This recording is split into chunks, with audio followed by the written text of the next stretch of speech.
Si la tierra es un tamborcito de barro, juntemos todas las manos hermanadas en un son. Muy buenos días para todos, mi nombre es Karen Martínez y en compañía de la maestra Tadiana estaré acompañando hoy esta linda sesión. Le entrego la mochila a la profe y a todos los maestros que se unen hoy para seguir tejiendo red y comunidad en torno al saber y la educación. Muchas gracias, Cari. Recibo la mochila. Y dentro de esta mochila, entonces, vamos a iniciar un tejido muy hermoso con un gran conferencista, amigo, maestro, Juga desde México, y pues me voy a permitir presentarlo. Él es Raúl Vargas Segura, profesor de educación primaria, licenciado en Historia de la Facultad de Filosofía y Letras de la UNAM, magíster en Investigación Educativa de la ICCP de Cuba, y además es el responsable de la formación en la red de investigadores educadores en México, REDIEM, una de nuestras redes convocantes. Él estuvo con nosotros y nos dejó muy motivados frente al trabajo en red y pues hoy nos va a seguir motivando acerca de lo que implica estar dentro de una red. Maestro Raulito, adelante, el espacio es tuyo. Muchas gracias. Voy a intentar presentar. Bueno, pues bienvenidas y bienvenidos a esta conferencia debate en la idea de promover un diálogo sobre lo que estaríamos considerando como red pedagógica, cultura y dispositivos de formación en y para la investigación educativa. De principio, pues agradecer a las organizadoras, organizadores y a todos y a todas las que nos están escuchando y acompañando el día de hoy. Bueno, lo primero que estaríamos presentando, lo que vamos a compartir con ustedes es el resultado pues, de una participación desde el año 2000 en diferentes redes como TEVES, los Encuentros Iberoamericanos, y en la Fundación de REDIEM, en otras redes en México como la Red de Posgrado en Educación, la Red Mexicana de Investigadores de la Investigación Educativa, la Red de Especialistas sobre Enseñanza de la Historia, la comunicación con la Red Chisua, REDI de Colombia, Redemive de Venezuela, Redine y el colectivo argentino, ¿verdad? Durante estos años, y también recuperando las aportaciones o referencias teóricas de colegas que en el camino afortunadamente nos han aportado, como Miguel Dualde, Martínez y Pilar Hunda, la doctora Martínez Pineda, que ya nos acompañó hace unos meses, de la doctora Moreno Vallardo, Porfirio Morano Oviedo, la doctora Norma Georgina Serrano. Estos son libros muy interesantes que los presentamos en este momento porque regularmente cuando uno hace las presentaciones, corre la pantalla de la bibliografía o los referentes teóricos como Guillermo Ferris o Ana Sopi de Argentina. Y vamos a comentar estos planteamientos heurísticos. ¿Cuáles son algunas de las características de la cultura organizativa en las escuelas convencionales, en las instituciones de los diversos niveles educativos? ¿Cuáles son algunas de las situaciones para promover una cultura pedagógica de la emancipación que se vive por medio de los dispositivos con intención formativa o autoformativa en la red? ¿Cómo se forma en democracia al interior de la red? La investigación educativa como una estrategia permanente de formación. La red como un espacio colectivo donde se puede concretar el vínculo, docencia, investigación, difusión, gestión. Y una situación importante ante los desencuentros, cómo se atienden las tensiones al interior de la red. Bueno, sobre cuáles son las características de algunas, porque a lo mejor tenemos otra situación en alguna de nuestras instituciones. Regularmente lo que vemos son imposición de ritos, prácticas con una visión burocrática normativa, imposición de quien dirige la institución, porque son electos muchas veces fuera de nuestros espacios de adscripción. Hay una imposición curricular, simplemente se nos dice este es el programa. Se practica mucho el autoritarismo, verticalismo, en algunas como la simulación, la corrupción y el control. y donde pues la investigación, si es que se permite o se realiza, tiene que ser muy acotada a la relación del espacio institucional donde se encuentran los docentes o directivos. Claro, habrá otros que digan, no, en mi institución todo se establece con base a una comunidad de diálogo, comunidad de aprendizaje. Los directivos los elegimos directamente desde quienes tienen esa cualidad y por elección democrática, y definimos nuestros contenidos curriculares, porque también obviamente que hay instituciones que así proceden. Bueno, también cómo vivimos al interior de la red. Y voy a plantear este tipo de presentación y desde esta lógica, porque regularmente cuando hacemos la presentación de una experiencia, partimos de todo lo negativo, todo lo que nos enfrentamos, y después hasta el final planteamos qué hemos construido o qué hemos logrado. O en este momento, en los momentos de la pandemia del COVID-19, lo que podríamos plantearnos es toda la problemática que se vive, y entonces nosotros les planteamos esto. ¿Qué hemos realizado? No solo qué hemos pretendido, sino qué hemos realizado para poder enfrentar este momento de pandemia y las perspectivas de lo que vendría después como procesos educativos. Por eso es que al interior de la red, lo primero que se reconoce es a los integrantes, actoras y actores pedagógicos como sujetos protagónicos, ¿sí?, en el campo educativo y desde la investigación educativa. Se establece también una amplia interacción entre pares a nivel local, estatal, nacional e internacional. También procuramos estar en disposición de formarnos y autoformarnos, disposición para colaborar, aportar, proponer, responsabilizarse en las actividades individuales o colectivas para realizar investigación en los lugares de adscripción, potenciar el desarrollo de estrategias, actividades, acciones con un sentido formativo, como el impulso, la escritura, la lectura, el debate, y también estrategias tenemos de mediano plazo, como es el desarrollo de un diplomado, ¿sí?, o el intercambio permanente entre nosotros o con colegas de otras redes e instituciones. También participamos o impulsamos la participación en diversos ámbitos local, estatal, nacional e internacional. Por ejemplo, en los encuentros iberoamericanos y latinoamericanos, procuramos casi siempre ir con ponencias, ¿verdad?, con aportaciones. A veces hemos llevado hasta libros o exposiciones de los materiales que desarrollamos. También procuramos participar en los eventos de carácter nacional que hay aquí en México, como el Congreso Mexicano de Investigación Educativa, o en otros espacios de diferentes lugares de la República. También nos atrevemos a organizar eventos académicos, ¿verdad?, con otras redes, con otras instituciones de educación superior, como por ejemplo conferencias, simposios, coloquios, asambleas, seminarios. Nótese que ahí está Chisua, con quienes fuimos construyendo esta estrategia, esta experiencia que hoy estamos desarrollando, que es el segundo Seminario Internacional de Redes de Conocimiento, Escuelas e Interdisciplina. También algo muy importante que hemos aprendido en este proceso de participación en redes es cómo vivir la democracia, ¿sí? Primero, procuramos, con base en nuestros estatutos, desarrollar la elección de las y los dirigentes determinando tiempos y procedimientos, asimismo formas de elección de las y los responsables de coordinar las comisiones. Procuramos trabajar mucho la consulta colectiva, las responsabilidades colectivas e individuales, y reconocemos que el liderazgo no solo es una persona, sino también las tareas en las actividades por desarrollar, con la idea de evitar o que superemos, ¿verdad?, las rupturas organizativas internas, sino más bien establezcamos momentos de debate, de discusión y de votaciones internas. O sea, la idea de procurar una sociedad democrática es empezando por nuestro propio espacio en red.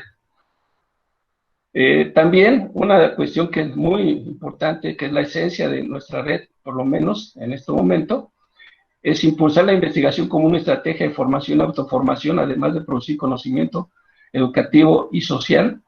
Sí, nos interesa alcanzar los altos niveles de la ciencia, pero sobre todo que esto nos procure ser mejores profesionistas.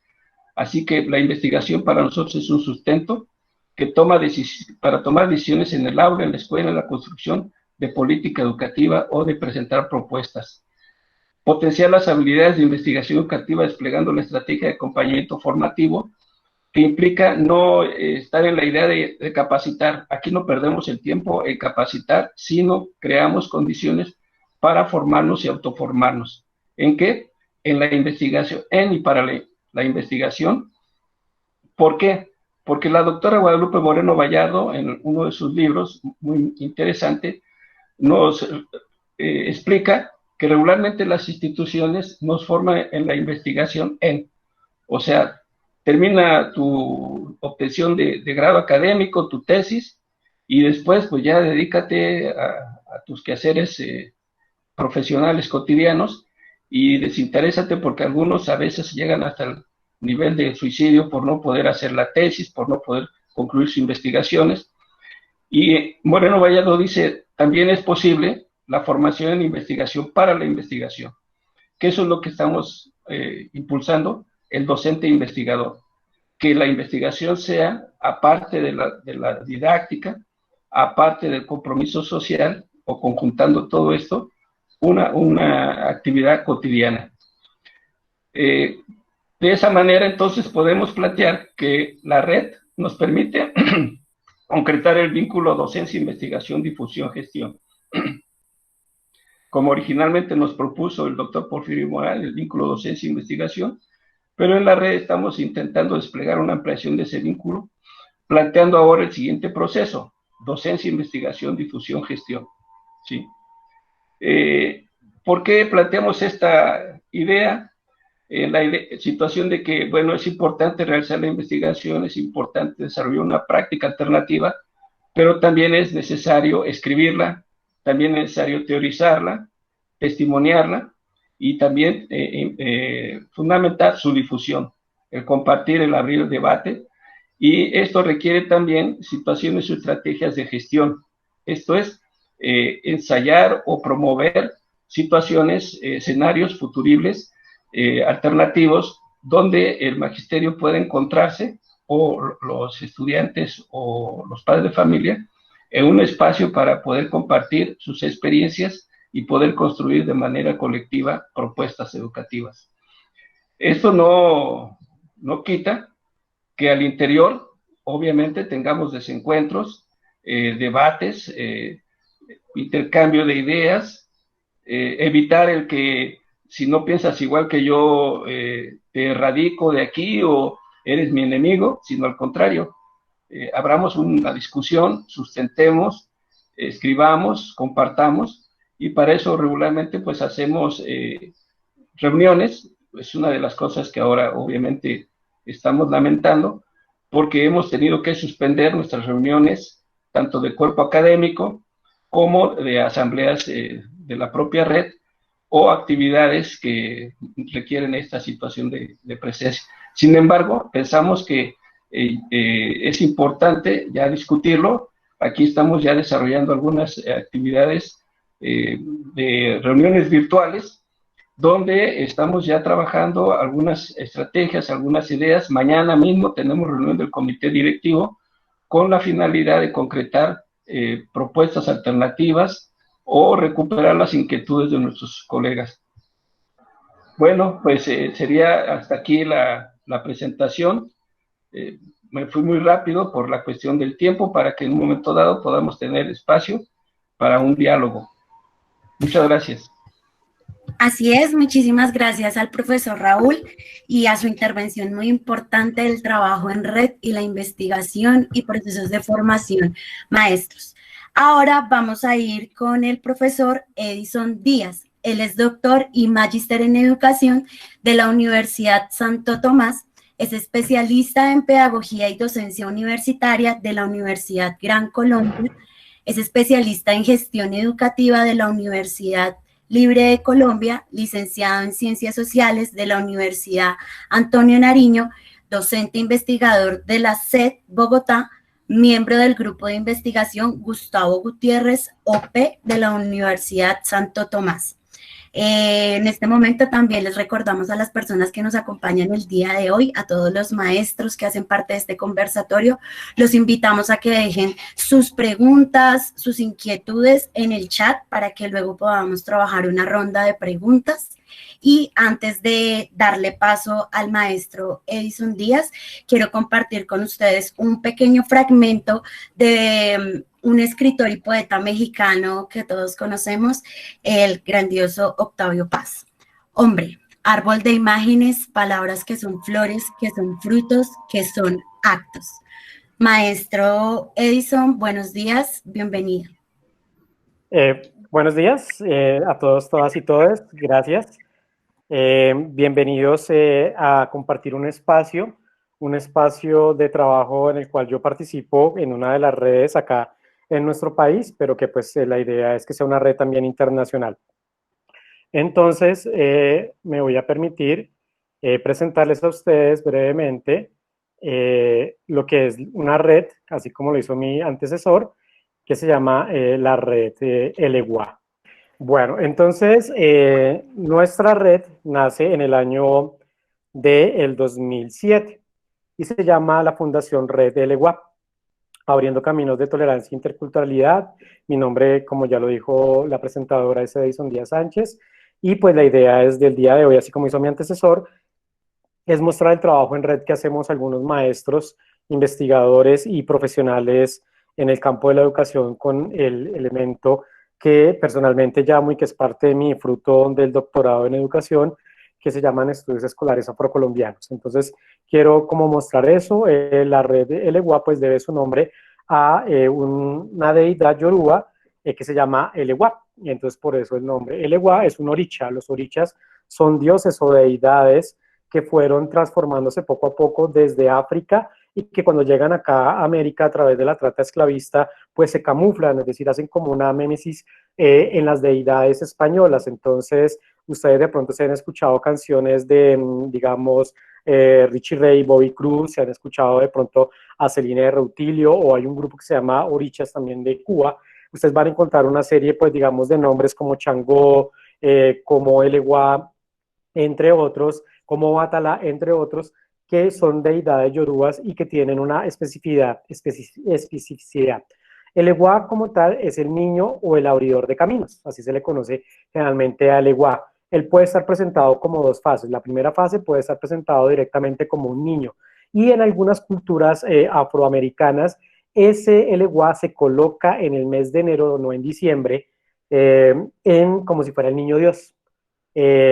Digamos, ¿por qué en el mes de enero? Porque generalmente las comunidades, sobre todo acá en Colombia, las comunidades afrodescendientes, por la trata esclavista, pues no podían celebrar junto con sus amos, por así decirlo, la Navidad. Entonces a ellos se les daba el espacio, era en enero, para que hicieran ese proceso. Pero también ustedes lo pueden ver a Elegua como un anciano. Y en la cultura muisca, ese mismo anciano tiene un nombre especial y es Bachué, quien acá en la cultura muisca colombiana pues tiene esa posibilidad, digamos, de abrir campos. Entonces, pues digamos que estos nombres a veces vienen camuflados. Y en ese orden de ideas, en la cultura cristiana, ¿dónde está el Eguá? El Eguá es representado por Santa Bárbara Bendita. Entonces ahí uno como que empieza a ver dónde están campos, es decir, hay que reconocer que las deidades africanas estaban detrás de las deidades, santos y vírgenes de carácter cristiano católico. Entonces ustedes pues van a empezar a mirar como esa similitud de situaciones. Quiero presentarles brevemente un video de nuestra fundación, que ustedes lo pueden ver a través del canal Caracol. Y es la historia de Blanquita. Yo ahorita les voy a explicar, espero que absorben todo lo que oyen y lo que ven. Hablamos de bajar como negro, verla negra o tener el alma negra. Películas donde los malos están en el lado más oscuro de la fuerza. hasta la muerte la pintan de negro. Pero aunque respiramos racismo, no estamos condenados a ser racistas. Una profesora en un colegio de Bogotá logró sacar el racismo de su clase y Andrés Sanín la convenció de medir qué tan contaminados están nuestros hijos y qué tan efectiva es su fórmula para erradicar tantos prejuicios. Esta es la radiografía y la vacuna de esa discriminación que nadie quiere ver, y mucho menos en los niños. ¿Cuál es el muñeco bueno? ¿Y cuál es el muñeco malo? ¿Cuál es el muñeco bonito?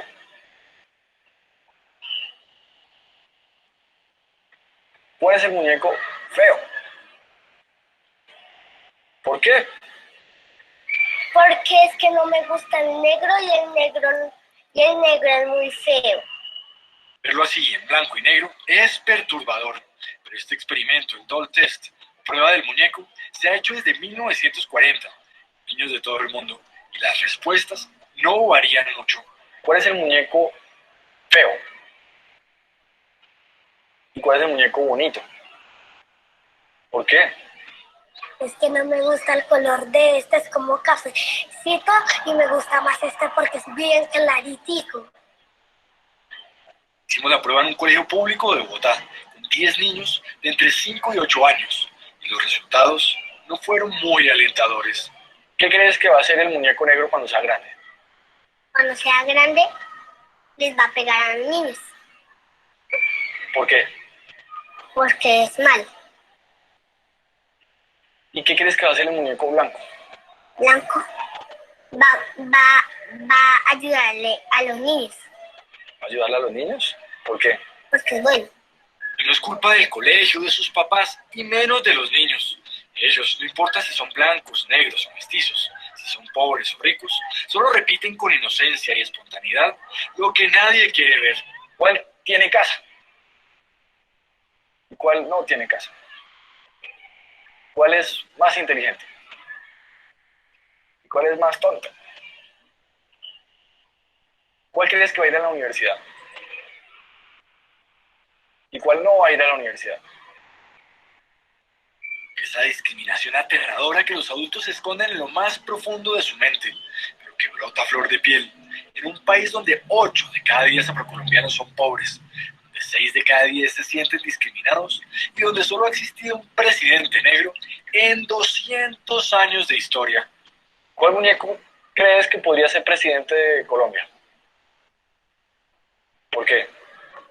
No sé, es que yo sé, sería como buen presidente, ¿Tú crees que el muñeco negro podría ser presidente? no creo. ¿No? ¿Por qué? Que no me gusta ese muñeco. ¿Cuál crees que va a tener más dinero? ¿Sí? ¿Y cuál crees que va a tener mejor trabajo? ¿Cuál crees que se va a casar más fácilmente?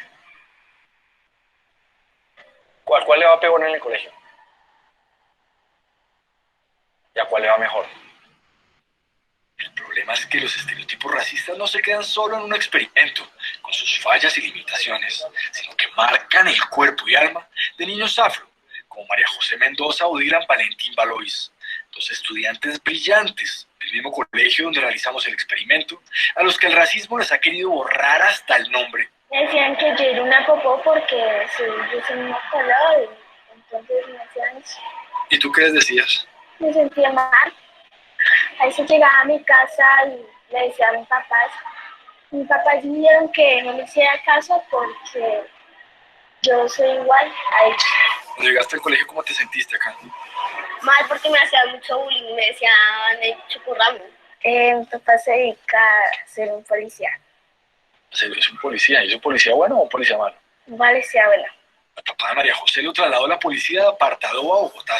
Así que ella, de solo 9 años, no tuvo más remedio que despedirse de sus amigos y enfrentarse a una ciudad que no suele ser muy amistosa con una población con la tasa más alta de desplazamiento del país. Yo pensaba que la idea de acá. Bien, por cuestiones acá, ustedes lo pueden encontrar este video directamente en el canal Caracol, se llama Los Informantes, y ahí está, digamos que el vínculo completo. Pero a lo que yo quiero hacer referencia es por qué traigo este video a colación. Porque la red LEGUA, que nace, repito, en el año 2007, busca luchar contra esta situación. Y ese problema social y cultural que tenemos sobre el racismo y la discriminación racial. Es un problema muy fuerte que no solo tiene que ver con Colombia, sino con la mayoría de países del mundo. Cuando estuvimos compartiendo con Raúl en México el año inmediatamente anterior, hacia el mes de junio, hablábamos también de eso, que en todos los países del mundo hay un proceso, un problema de discriminación y de racismo, principalmente contra la población afrodescendiente a nivel mundial. Entonces, para eso, pues digamos, estamos acá reunidos para de pronto mostrarles a ustedes cómo desde nuestra red, la red LEGUA, estamos trabajando en esta situación de lo que es el racismo y la discriminación racial. No sé si de pronto alguno de ustedes tenga algún comentario de la parte, digamos, de lo que ha visto del video. Si de pronto quisiera hacer algún comentario frente a esta situación que es un poco complicada a nivel general y que la sufrimos o la sufren todos nuestros niños y niñas. Este programa fue grabado con integrantes de nuestra red LEGUA. Los niños que ustedes ven ahí son esos. Y para eso, entonces, si ustedes de pronto pueden ver más adelante el video, pues se crea una estrategia y es la estrategia de Blanca Luz. Entonces la profesora, que es de primaria, hace un trabajo con una muñeca que se llama Blanca Luz, una muñeca negra, por así decirlo, y entonces empieza a trabajar con los niños para, digamos, que ese fenómeno de racismo y discriminación racial, que es un fenómeno de imaginarios colectivos, pues pueda empezar a disminuir. Bien, entonces nuestra fundación Red LEGUA trabaja en torno a lo que llamamos los estudios escolares afrocolombianos y tiene como grandes unas rutas de trabajo que ahorita les vamos a mostrar. Pero principalmente, ¿qué hace la Fundación Red LEGUA? La Fundación Red LEGUA lo que hace es una serie de procesos pedagógicos para disminuir el racismo y la discriminación racial en los ambientes escolares. Y con eso, pues se trabajan dos líneas fundamentales. Uno, que en Colombia, pues digamos que la parte de estudios afrocolombianos en la escuela tiene dos grandes ramas. Por un lado está la etnoeducación afrocolombiana desde el año 95 con la ley 70 del 93. Entonces el Estado Nacional reconoce que hay un grupo poblacional étnico minoritario llamado los afrodescendientes. Hoy en día esa palabra pues tiene una diversificación que es negro, raizal, palenquero y afrocolombiano. Entonces, esos matices, digamos, tienen que ver con esa diferenciación. En nuestro país, ¿cuál es la diferencia hay personas que les gusta llamarse negras y se reconocen como negras, y eso hay que darlo a conocer? El nombre, digamos, que le hemos dado desde la academia es afrocolombiano, pero desde la palabra afrodescendiente, ¿de dónde viene esa palabra afrodescendiente? Pues nace en los años 60, pero pues se consolida en la conferencia de Durban en el año 2001 en Sudáfrica, donde se reúnen todos los países del mundo, pero pues al finalizar esa conferencia se retira el Vaticano y se retira los Estados Unidos, no la firman, en la cual esa conferencia contra el racismo y la discriminación racial y diferentes formas de segregación dice que todos los países del mundo deben crear programas para disminuir esa brecha del racismo y la discriminación racial, pero además de eso, debe fomentar en sus colegios, en sus escuelas y en las universidades elementos que ayuden a disminuir esa parte y a reconocer también el legado cultural que ha dejado la comunidad africana en su diáspora por todo el mundo a nivel general. Pero la otra forma que, digamos, esa educación afrocolombiana acá en Colombia, valga la redundancia, se da en aquellos territorios en los cuales la población africana y descendiente de África es mayoritaria. En los lugares, digamos, en las ciudades como Bogotá, que estamos acá, o en alguna otra ciudad, entonces se hace la cátedra de estudios afrocolombianos. Y esa cátedra de estudios afrocolombianos es obligatoria, y esa compone desde el preescolar hasta grado 11 para los compañeros que son de Latinoamérica. Entonces acá tenemos preescolar, que conforman 3 grados, la básica, que conforma lo que es la primaria y la secundaria, 9 grados en total, y la media, que compone 2 grados, que es 10º y 11. Entonces, todos los colegios de Colombia deben desarrollar la cátedra de estudios afrocolombianos. Y esa cátedra, pues también la trabajamos los profesores que pertenecemos a la Fundación Red LEGUA. Entonces, como ustedes pueden darse cuenta en la diapositiva, pues somos maestros y maestras, la mayoría somos así, pero también tenemos profesionales de otras áreas, tenemos filósofos, tenemos politólogos, tenemos sociólogos, tenemos antropólogos, que nos unimos en torno a los estudios africanistas, algunos lo llaman así, otros estudios afrocolombianos, pero en el campo de la educación. Entonces, como ustedes pueden darse cuenta en la diapositiva, pues trabajamos la afroetnoeducación, o también llamada etnoeducación afrocolombiana, la cátedra de estudios afrocolombianos y todo lo que tenga que ver con ese fortalecimiento de la identidad de los niños y los niños y niñas y jóvenes que están en nuestras escuelas en estos dos elementos fundamentales. Uno es reconocer que los africanos han dejado un legado supremamente importante en la humanidad y que los afrocolombianos también lo han hecho. Pero además de eso, con ese mostrarse desde diferentes ámbitos, no solo desde el ámbito de la cultura, desde el ámbito del deporte o desde la cocina o lo que llamamos esas exageraciones o esa sexiotopía, que es cuando creemos que los descendientes de África pues tienen ciertas cualidades en su cuerpo sexuales, pues eso, digamos, también queremos empezar a redundar y a decir, mire, los africanos han aportado en otros campos diferentes y en campos de la ciencia también. Un ejemplo de eso es que uno de los mejores investigadores que tiene Colombia es Raúl Cuero. Él está en este momento trabajando con uno de los mejores, digamos, laboratorios del mundo y es del Pacífico colombiano. Entonces, por eso, digamos que queremos hacer esa situación para que las niños, niñas y los maestros también y la comunidad educativa sepa que, digamos, aquí hay un gran elemento de trabajo que es los afrodescendientes. Entonces, nosotros nacimos en el año 2005 en un programa de formación que hizo la Secretaría de Educación, y en ese programa de formación entonces estuvimos con la Universidad Nacional y allí nos formamos en la Cátedra de Estudios Afrocolombianos. Nuestra misión, ¿cuál era? Era que en nuestros colegios implementáramos la cátedra. Yo en ese momento no estaba acá en San Cristóbal, sino estaba en Boston. Entonces empezamos a trabajar una serie de maestros en torno a esto, pero ya después de esto, pues tuve, digamos, un viaje experiencial muy importante y estuve en Navidad durante 14 días en el Bajo Baudó, en todo el río Baudó, que pertenece al departamento del Chocó, en el occidente colombiano.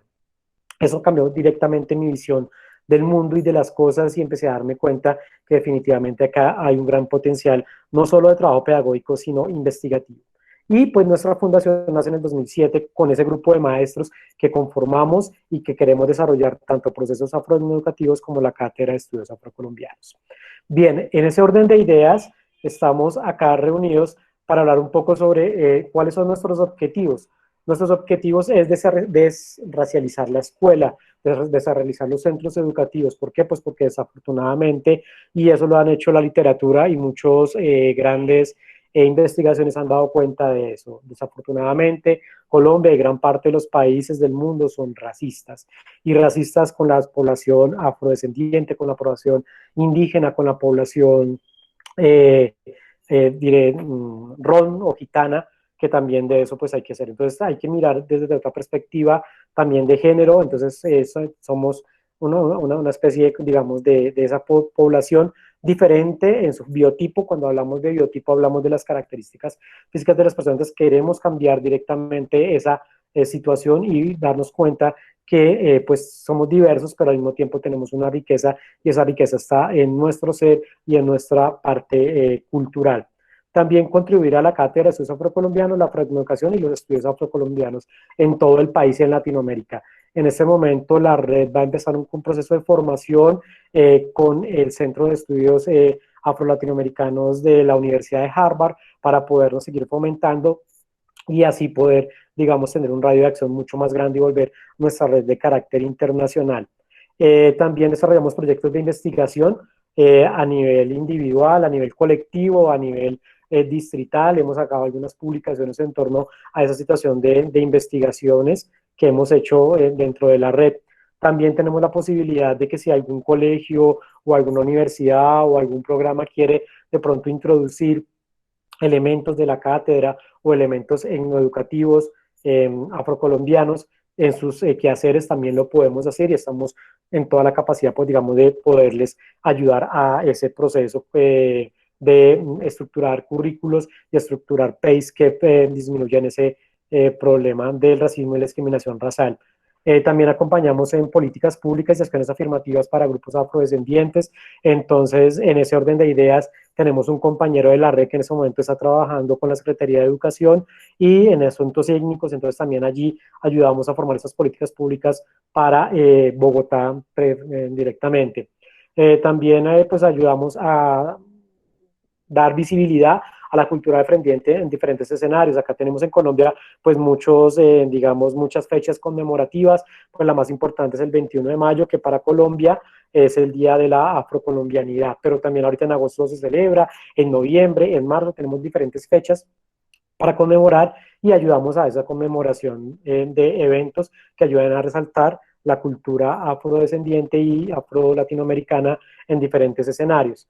Hacemos también textos, como ustedes vieron, entonces allí está Blanca Luz. Blanca Luz es esa muñeca, digamos que si ustedes pueden ver el video más adelante completo, esa investigación de esta maestra ya estuvo con el presidente Barack Obama y estuvo en la casa de Washington, la Casa Blanca, allí mostrándose, pues porque queremos internacionalizar nuestro trabajo. También tenemos la capacidad de asesorar y, digamos, trabajar con comunidades afrodescendientes, porque también hay una dificultad que tenemos muy, muy grande en nuestro país, y es que tenemos la situación del endorracismo. ¿Qué significa el endorracismo? Que yo, como parte de una comunidad étnica minoritaria, me autodiscrimino. Entonces, a veces tenemos en nuestros lugares de trabajo personas afrodescendientes que, o por un lado, son muy extrovertidas y entonces la gente se incomoda por eso. Sí, acá en Colombia le decimos a veces corronchos, por así decirlo, es una parte de un estereotipo, pero también al contrario podemos tener niños o personas que son muy ensimismadas y entonces no participan, están calladas y tienen un miedo terrible y no les gusta ser visibilizados. Entonces también trabajamos en eso, pues para que estos niños y estas niñas también tenemos alianzas con diferentes organizaciones también, que digamos en la parte universitaria estamos trabajando con Vilesa, que acá en Colombia es una comunidad de jóvenes que están en universidades y que, digamos, también quieren trabajar este tipo de situaciones. Promover situaciones para disminuir la discriminación racial y el racismo.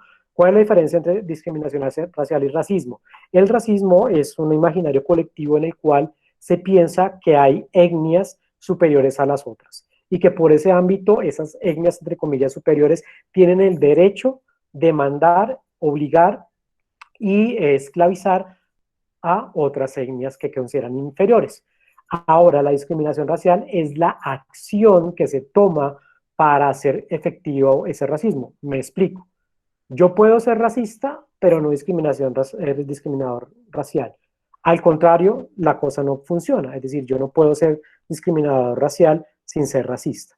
¿Y cómo se vislumbra, como ustedes lo vean en el video acá, de la discriminación racial? En acciones. Por ejemplo, cuando yo le digo niño negrito, oiga negrito, oiga Nietzsche, cuscús, betún, cosas como esos apodos no son los más apropiados. Ahora, la mejor forma de denominar a una persona es por su nombre. Ya, soy Edison y ya mi biotipo es diferente.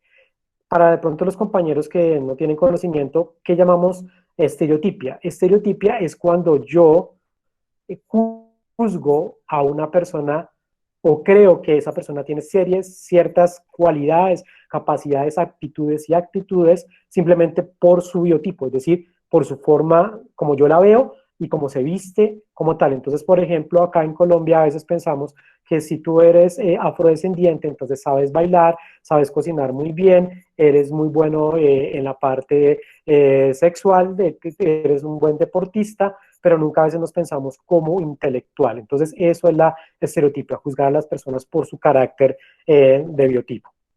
Nuestra línea de acción son los estudios culturales.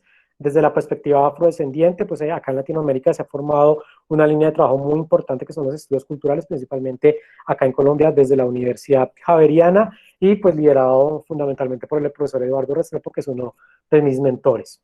También en nuestra línea, también como lo habíamos mencionado, es el diseño de currículos tanto para afroeducación como para la Cátedra de Estudios Afrocolombianos, la incidencia en formulación de políticas públicas. El año pasado con la Javeriana estuvimos trabajando un grupo de docentes en formular las políticas públicas para el plan de desarrollo 2020-2024 de la actual mandataria de los capitalinos acá en Bogotá, que es Claudia López, y próximamente pues eso se va. Aló. Bien, ¿qué actividades hemos venido desarrollando? Entonces, hemos hecho también campañas para denunciar el racismo y la discriminación racial en Bogotá y en el país. Tenemos acciones de tutela y hemos ganado acciones de tutela en la cual decimos, mire, aquí no se puede hacer eso. Es decir, con todo el respeto, no se puede pedirle a un niño o a una niña por su cabello que no ingrese a clases. Hemos tenido esas situaciones, ¿sí? Coordinadores, con todo el respeto, que se burlan de estos niños y, digamos, que hacen chistes que no deben ser. Eso no puede pasar. Investigaciones como ustedes las ven acá en la presentación, como Entrelázate tu historia, Crea tus trenzas, Ama tu pelo, entre otras investigaciones y convenios con ACEID. ACEID es como, digamos, una gran organización afrocolombiana que trabaja por los derechos y la reivindicación de los pueblos y comunidades afrocolombianas. También hicimos una investigación sobre el racismo en la escuela. Digamos, también nos unimos con la Universidad Nacional, que es una de las universidades más importantes acá en Colombia, para hacer una investigación sobre velorios y santos vivos.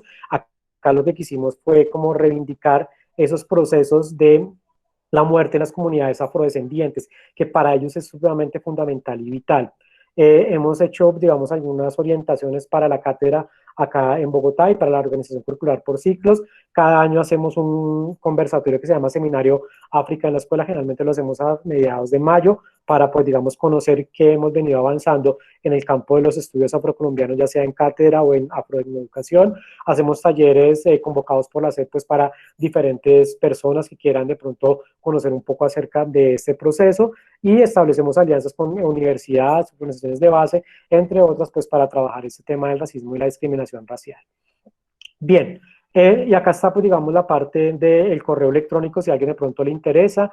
Está nuestro correo electrónico, algunos números de contacto. También tenemos nuestra página web a través de Facebook, y digamos que estamos comprometidos con eso. Entonces, pues, digamos que ese trabajo en red ha sido muy importante para nosotros. ¿Por qué? Porque desafortunadamente, pues, a veces los programas de formación para este tipo de actividades o este tipo de fundamentos y este tipo de estudios no lo hay. O sea, no es fácil que tú digas, listo, voy a ir a una universidad y me voy a fundamentar en estudios afrocolombianos. En Colombia solo tenemos una maestría en estudios afrocolombianos, que es de la Universidad Javeriana. Entonces, ese tipo de cosas no es fácil. Entonces, a través de las redes, ¿qué logramos? Logramos que las personas que ingresan tengan otros campos de formación, tengan otros campos de, digamos, de perspectiva, y puedan orientarse frente a este tipo de situaciones. Entonces, el trabajo en red ha sido muy importante. Muchas personas preguntan, bueno, pues todo tan bonito, pero como ¿cuáles han sido las dificultades? Pues las dificultades son la intermitencia, ¿no? Es decir, no es fácil que una persona en esto se mantenga permanentemente. Entonces tenemos fluctuaciones de miembros que ingresan un momento, se van. Eso es una situación. Dos, somos una fundación sin ánimo de lucro, entonces nosotros no tenemos recursos propios, sino es a través de nuestros aportes y a veces convenios que hacemos con diferentes organizaciones para asesorías o charlas que nos podemos nutrir. Pero entonces la parte económica también es un factor que a veces debilita mucho ese proceso como tal. Y pues tercero, pues digamos que también el hecho de que a veces esas políticas pues no tienen mucha repercusión. Creemos que esto no es importante, que trabajar esto pues no tiene nada que ver con esta situación. Entonces pues también eso debilita y digamos a veces aminora. Pero en ese momento pues estamos fortalecidos, estamos trabajando, estamos haciendo muchas cosas, y pues cordialmente invitado para aquellas personas que quisieran de pronto conocer un poco más de nosotros, quisieran conocer nuestro trabajo, y sobre todo pues digamos que la recomendación que algunos de ustedes de pronto cuando hacemos este tipo de charlas es, bueno, ¿y cómo se empieza a trabajar el problema del racismo y la discriminación?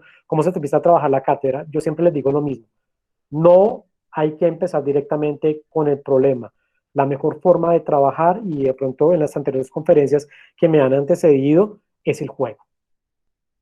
Definitivamente el juego. Es decir, si yo veo que en mi salón, en mi trabajo, hay un problema de racismo y discriminación racial, yo directamente lo que puedo hacer es leamos, hagamos una fábula, hagamos una caricatura, trabajemos desde el juego, desde la literatura primero, para luego atacar esto. porque obviamente es llegar directamente a decir, bueno, es que tenemos un problema de racismo, no es la mejor manera, porque esto, digamos, directamente, pues, hace que esa diáspora se dispare completamente. Entonces, ustedes pueden encontrar allí en YouTube, hay muchos canales que trabajan la parte, digamos, de la cátedra o de los estudios afrodescendientes. La UNESCO también tiene unos volúmenes muy interesantes sobre eso. Hay hay unos cuentos que se llaman Los Cuentos de Anansi, que también es otra de las redes que trabaja acá en Bogotá con la cátedra. Anansi es una revista muy inteligente, está el conejo, el tío conejo, o sea, hay mucha literatura africana que nos puede servir con eso. Y en YouTube ustedes pueden encontrar también videos sobre esta situación. Entonces, yo lo que les aconsejaría directamente para trabajar la cátedra o los estudios africanos o los estudios afrocolombianos es que primero iniciemos con eso, con la literatura, con el juego, con esa parte, para luego sí empezar a hablar de otros elementos, no directamente empezar con la parte del racismo y la discriminación racial, porque eso puede avivar más problemas de los que se quisieran de pronto disminuir. Bien, con esto pues espero no haberme pasado el tiempo, les agradezco muchísimo su atención y quedo presto pues a cualquier duda o inquietud. Muchísimas gracias. Muchísimas gracias, profe Edison. Sí, no te preocupes que estamos muy bien de tiempo y pues hay muchísimos comentarios al respecto, pero como todo tejido y justamente alrededor de estos dos temas que hoy nos convocan, que es el tejido en red, pues quisiéramos invitarte a que observes el chat. Allí hay muchísimas preguntas y comentarios mientras entramos con el profe Raulito a conversar un poco más.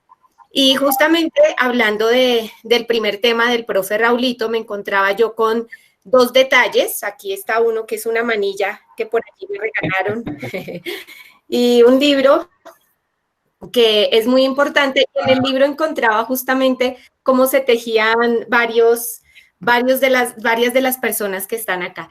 Y eso porque había muchos comentarios, Raulitos, acerca de todo lo que has movilizado el día de hoy frente a lo que implica el trabajo en red. Esas fotos que colocaste, los momentos que tú nombrabas, pues nos evocan a cómo un maestro empieza a constituirse en red, también como familia, también como un proyecto de vida, pero también para seguirse formando y para seguir aprendiendo de los otros. En ese sentido, quiero retomar algunos comentarios. La maestra Valdelucía de Brasil nos dice que pues es un gusto estar en estos espacios, pero sobre todo en estas experiencias de investigación educativa y formación de maestras y maestros de América Latina desde la escuela y la comunidad. Y nos dice cómo en Brasil están en una lucha constante justamente para promover la formación volcada a proyectos formativos, alternativos de enfrentamiento de la pandemia y de la superación. Y pues te da una felicitación. Pablo Tenaglia, de Argentina, dice: estimado Raúl, muy valorado y significativo el trabajo en red que realiza Rediem, tanto por todo lo que este enfoque connota, aspectos colectivos y de trabajo colaborativo, tanto en formación, investigación y socialización de prácticas educativas que se ejemplifican en acciones ciertas y reales de intercambio, como por ejemplo este seminario que nos está convocando a toda Latinoamérica. El maestro Juan Carlos nos dice que trabajar en colectivo sin importar las diferencias para lograr en pro de toda una comunidad desde el ámbito educativo.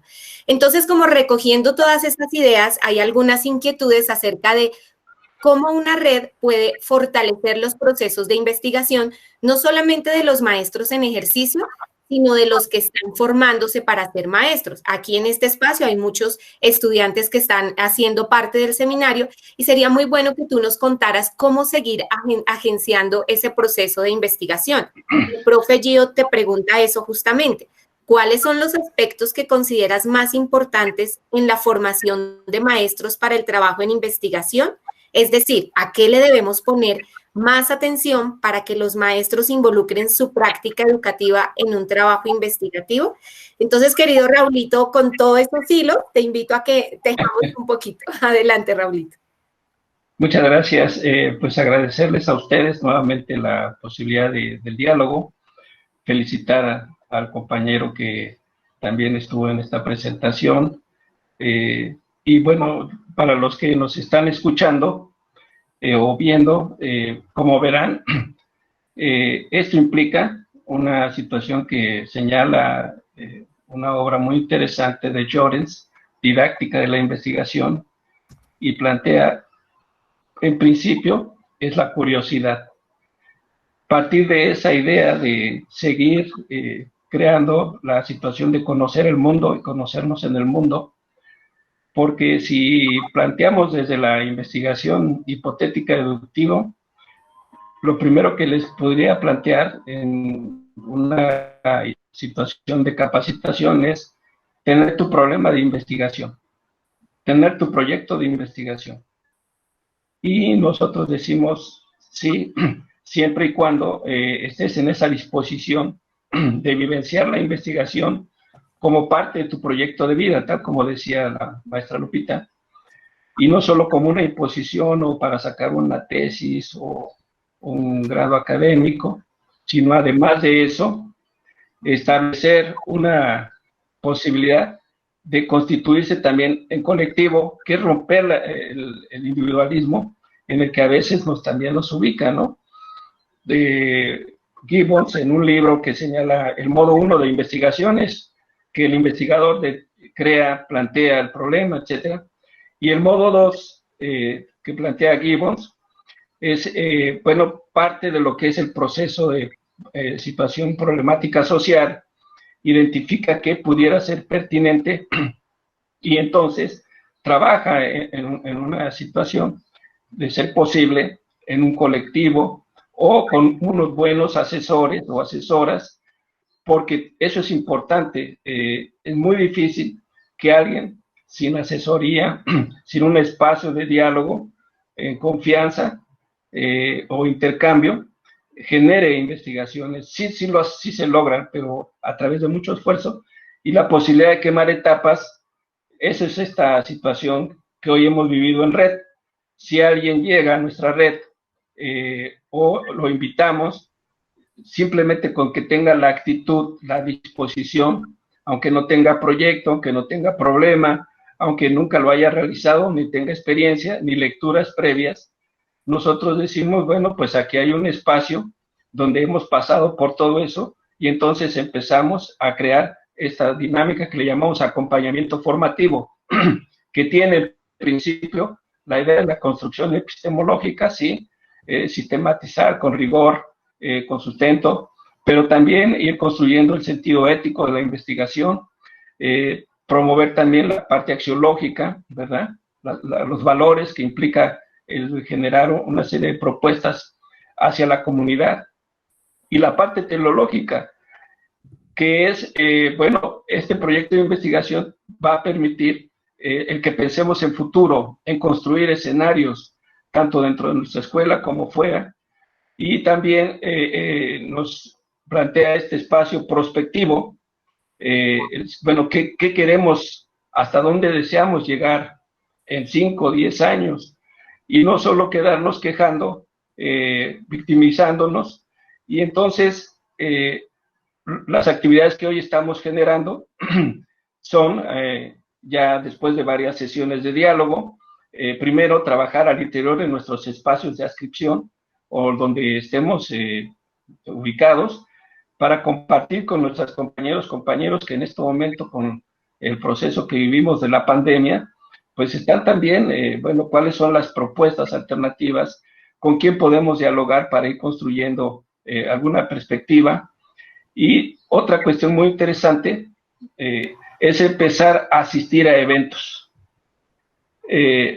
Nosotros creemos que el desarrollar las expediciones pedagógicas o la asistencia a eventos, sean conferencias, mesas redondas, congresos, ¿verdad? Es esencial, y establecer el diálogo con quienes reconocemos que tienen alguna parte que se identifica con nuestra propuesta, o que los autores de libros, asistir a la presentación de libros, porque si hacemos lo que llamamos la clásica investigación casera, o solo a través de la pura máquina del internet, difícilmente se va a tener esta posibilidad.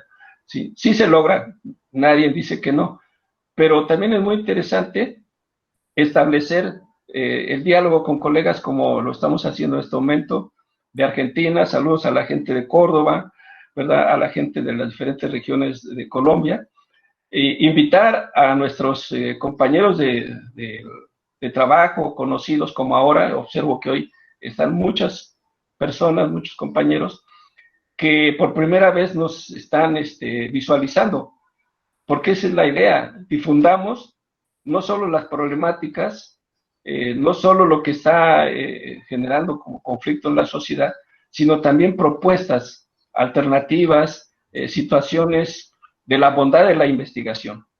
¿Sí? De esta manera, por ejemplo, hemos logrado con compañeros de Brasil, con colegas de Colombia, publicar libros, hacer intercambios.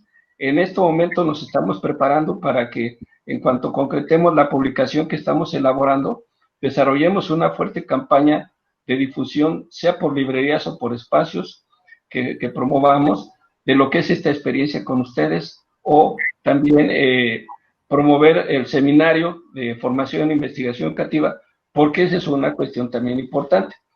Formarse en investigación, como decía la doctora Guadalupe Moreno Vallardo, pues simplemente sacar el producto. Si te quieres formar en investigación es importante tener un proceso sistemático de lecturas, de acercamiento, de debate sobre el pensamiento de investigación más contemporáneo. ¿Sí? Bueno, ahí dejaría esta primera exposición. Muchas gracias.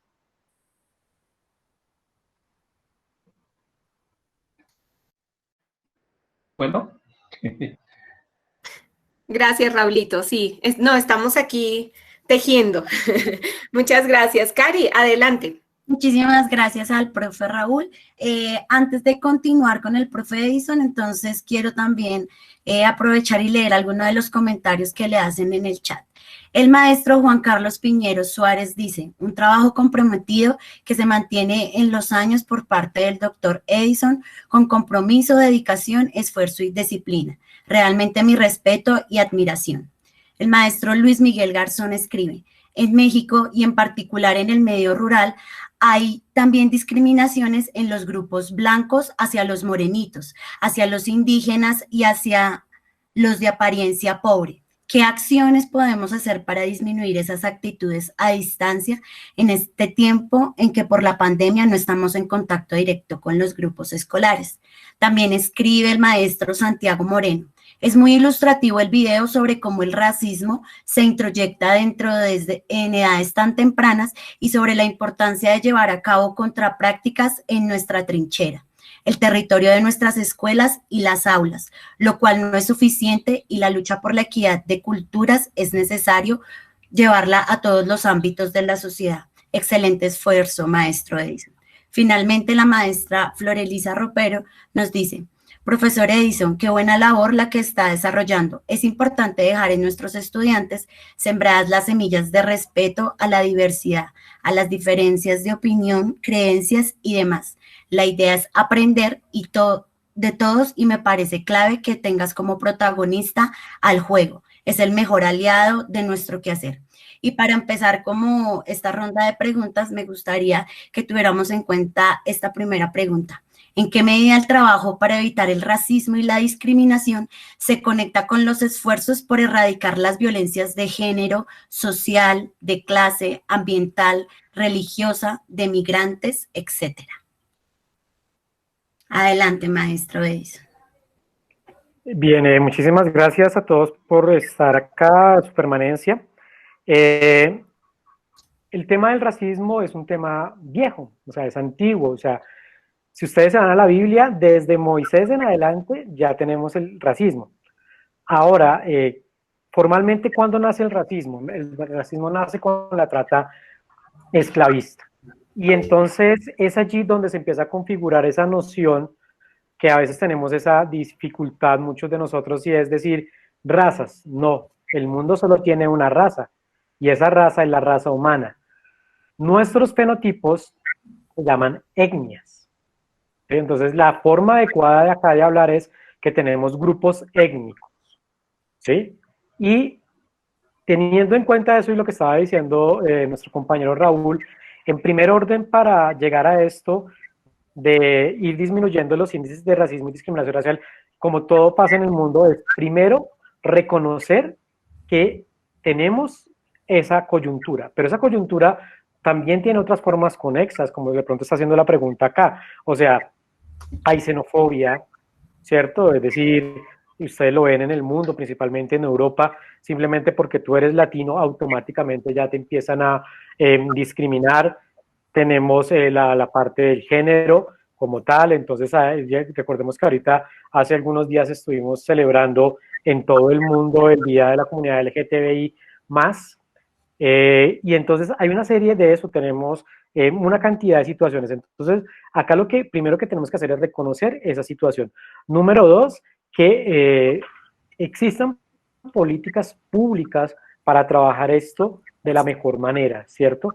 Con gente, como decía el maestro Raúl, gente formada, gente que tenga un proceso de formación, porque acá corremos un riesgo muy terrible, y eso nos ha pasado eso, y es que muchas veces sin formación terminamos arraigando más el problema que ayudándolo. Me explico.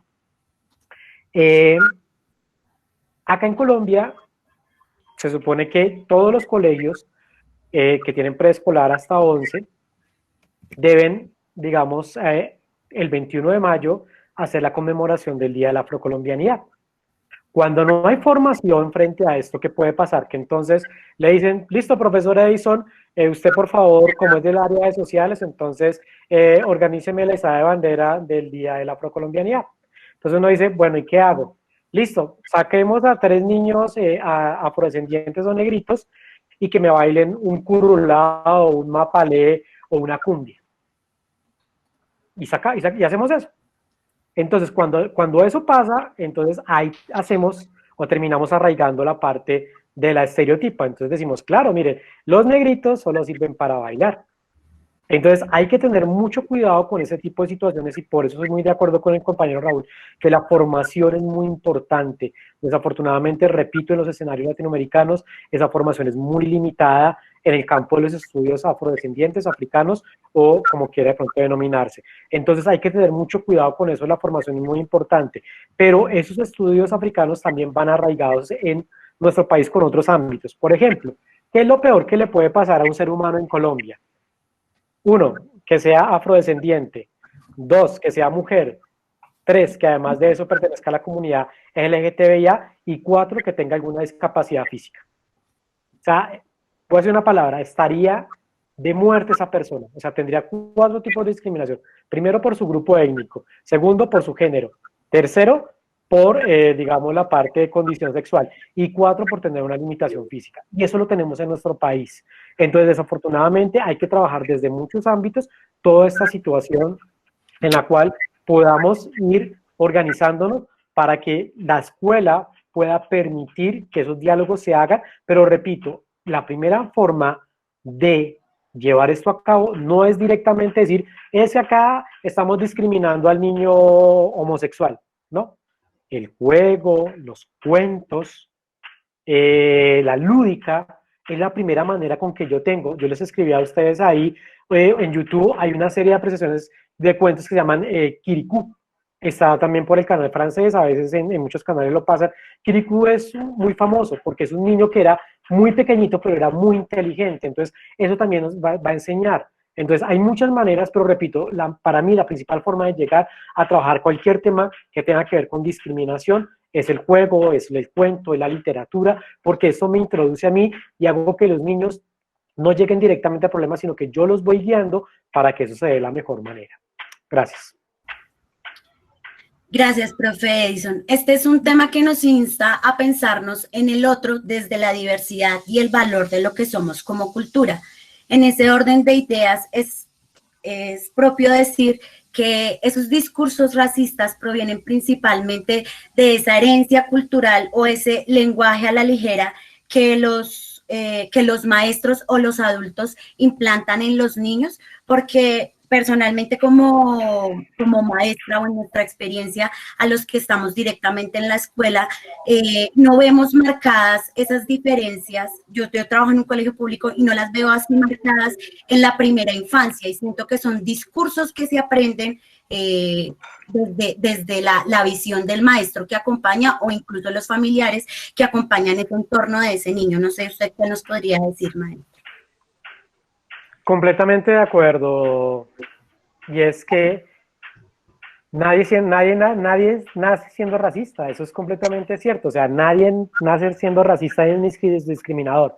Desafortunadamente, como tú estás diciendo, no los profesores, pero tanto también los adultos empezamos en esa etapa, ¿no? O sea, hay muchas canciones, me gusta mucho una canción de Rubén Blades que habla sobre eso, ¿sí? Es decir, cuando ustedes escuchan a Rubén Blades, que ya se le conoce como el poeta de la salsa, panameño.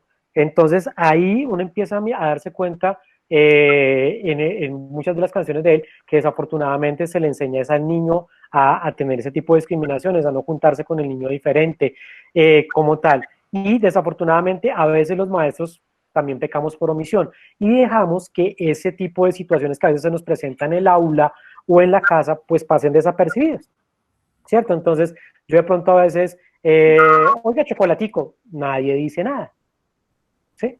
Entonces, ese es un problema de formación, pero también de políticas públicas, porque desafortunadamente nuestros medios masivos de comunicación se han encargado también de ese tipo de situaciones, también las emisoras, todo ese tipo de situaciones han hecho que el proceso del racismo y la discriminación en sus diferentes géneros, social, cultural, étnica, de género, etcétera, se venga arraigando muy profundamente en eso. O sea, cuando, por ejemplo, con todo el respeto, acá en Latinoamérica se ha popularizado el reggaetón, eso es una situación que uno también tendría que mirar.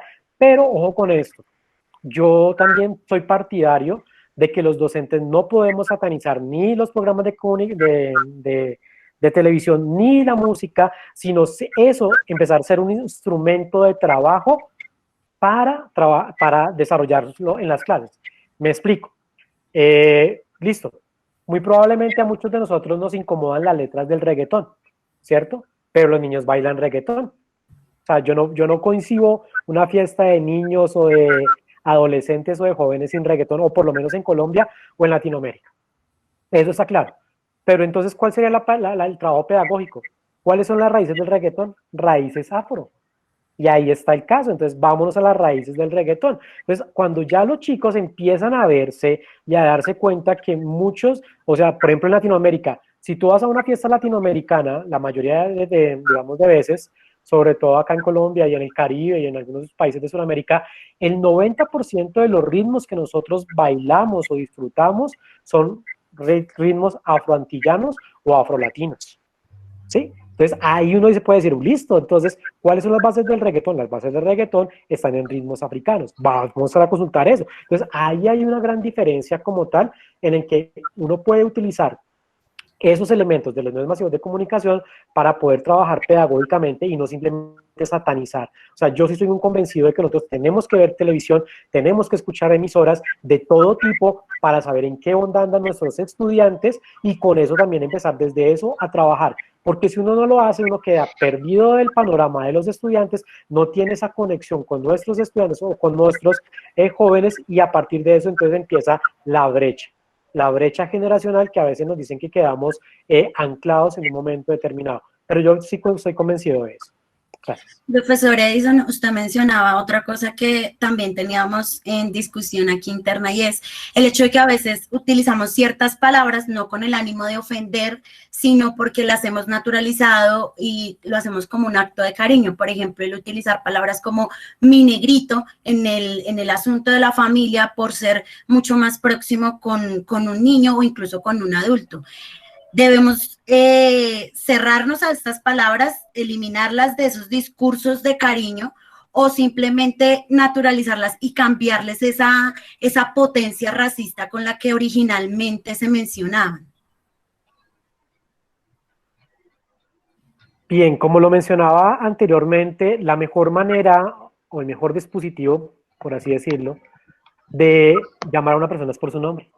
O sea, generalmente a veces nos quedamos en los estereotipos, acá en Colombia pues a veces nos quedamos en esa parte también de las regiones, ¿no? La mejor manera es de llamar a las personas por su nombre. Tú eres José, tú eres Raúl, tú eres Cristina. Esa es, digamos, la mejor manera de llamar a las personas. Ahora, si hay un grado de confianza, porque eso también tiene que ver con la confianza y con la proximidad que tengamos con nuestros allegados, como tal, uno miraría, repito, como dije en la intervención, Hay personas que se ofenden si uno les dice afroamericanos o afromexicanos o afro-uruguayos o afroargentinos, se ofenden. Dice, yo soy negro, y se sienten contentos, digamos, de ser negro. Por ejemplo, a Ismael Rivera, repito, me encanta la salsa y la música, a Ismael Rivera le encantaba que le dijeran negro, y él tiene una canción que se llama El Negro Bembol. O sea, todo ese tipo de cosas dependen de eso, pero personalmente lo que siempre hemos dicho es, las personas se denominan por su nombre porque eso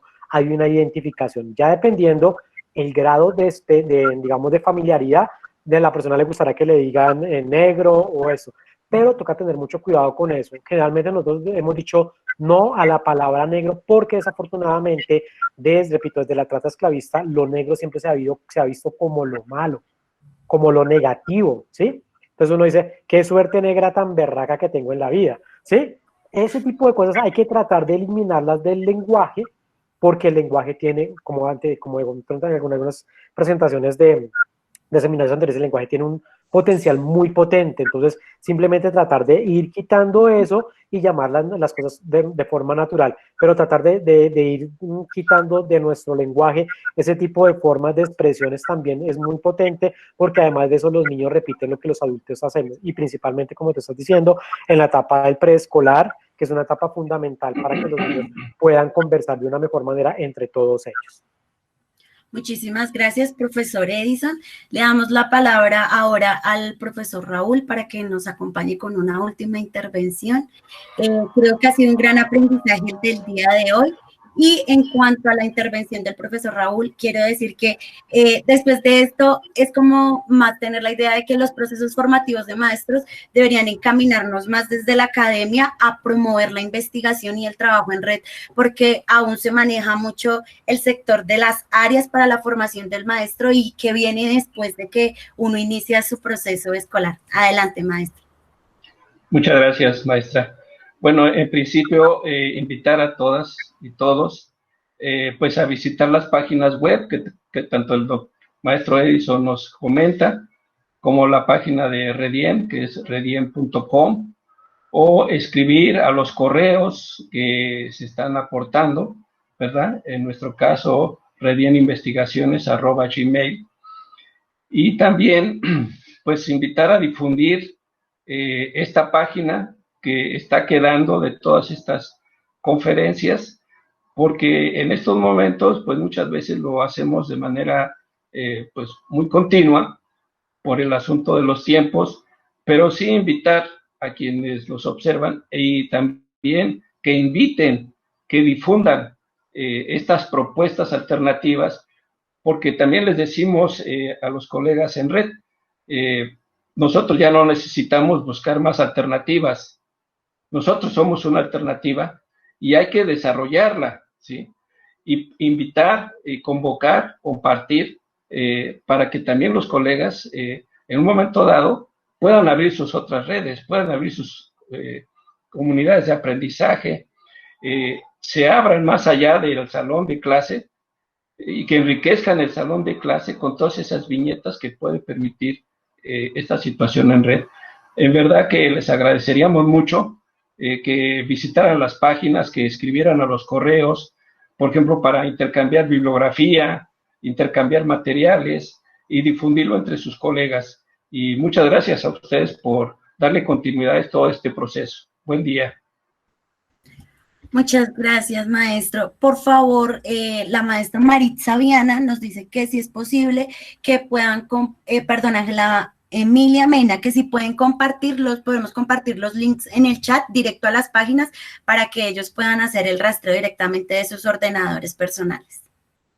Claro que sí. Gracias. Muchas gracias, Raulito, por ese bello espacio y por seguirnos motivando además desde toda esa experiencia de Rediem, no solamente que lo ha hecho en México de una manera asombrosa, sino también a nivel latinoamericano. Y bueno, y justamente por eso queremos invitarlos a dar continuidad también a nuestro primer seminario de realidades y desafíos de la educación rural latinoamericana, donde hemos tenido interesantes experiencias desde México, Guerrero, desde Argentina, desde la Patagonia, desde Guatemala. Y este martes nos estará convocando Colombia acerca de un tema muy importante, los pasos ganados de las educaciones rurales en la Colombia olvidada, con el magíster Alfonso León Restrepo, Aurora Chacón Hernández, Plácido Cifuentes Rodríguez, y estará como nuestro moderador Andrés Javier Bustos de la Red Chisua. Y además queremos invitarlos a todos ustedes a la Semana Pedagógica de Infancias y Paz. Inicia con la cátedra itinerante. Este evento es dirigido por la Universidad Distrital Francisco José de Caldas, pero se aúna justamente al tema que hoy nos convocaba, no solamente como el espacio en red, sino también como la posibilidad de seguir tejiendo en torno a la interculturalidad. Entonces, el día martes estará con nosotros Daniel Alfredo Bagnat desde la Patagonia, Pensar la educación en nuestra América hoy. El día miércoles 19 de agosto con la cátedra itinerante Infancias y Paz estará Jairzinho Francisco Panqueva con una experiencia muy linda acerca de todo lo que implica la comunidad ancestral desde Bosa, aquí en Colombia. El día jueves 20 de agosto estará nuestra moderadora, Karen Andrea Martínez García, con Memorias de Paz, narrativas de niños, niñas, jóvenes y comunidades que construyen país, y Ruth Mariela Tobar Liberato, también de la Red Chisua, que nos estará contando acerca de la educación rural en USME, educación al aire libre. Y cierra este banquete de experiencias y de maestros con nuestro querido maestro desde Guerrero, México, Víctor Joel Echeverría Valenzuela, con un tema espectacular: interculturalidad analógica, una postura epistémica para la descolonización del pensamiento pedagógico en la formación docente. Entonces, están también todos invitados a este espacio. Por ahora creo que no es más. Darles las gracias a todos y a todas por este espacio tan enriquecedor, tan hermanado, invitarlos a que sigamos siendo red. O creo que hoy se han tejido muchísimas razones para seguirlo haciendo, y nada como volver a ver al que nos hemos encontrado en distintos países, que ahora ya se constituye en nuestro amigo, en nuestro hermano, al que extrañamos, al que anhelamos ver, así sea en una pantalla. Entonces, de verdad que para todos y todas un abrazo enorme desde Colombia. Entrego mi mochila al revés. Y ha sido un gusto verlos a todos. Un abrazo.